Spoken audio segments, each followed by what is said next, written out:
Efa miditra tsikelikely ao anatin'ny fialan-tsasatra isika amin'izao fotoana izao. Na dia eo aza izany dia mbola vitsy toy ny isan'andro ihany ireo mpandeha mivoaka ivelan'Antananarivo.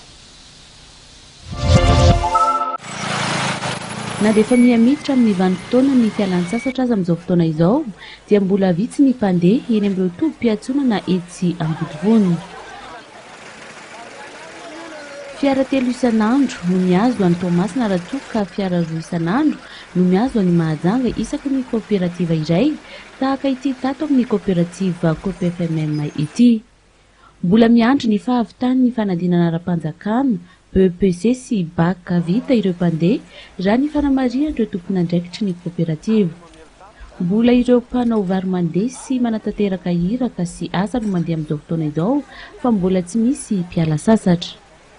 Vakansa manomboka fa io mbola ile mbola fanadinana atrehan'ny ankizy angamba dia izay mbola mety tsy mampisy loatra voyageur aloha amin'izao. Mbola tsy dia tena misokatra loatra ny karama aloha amin'izao. Tsy mbola nisy fiakarany kosa ny saran-dalana mihazo ny faritra raha toa ka manomboka amin'ny 7,1 ariary ny mihazo an'i Tomasina dia manomboka amin'ny 5,2 ariary kosa ny mandeha any amin'ny faritany Mahajanga.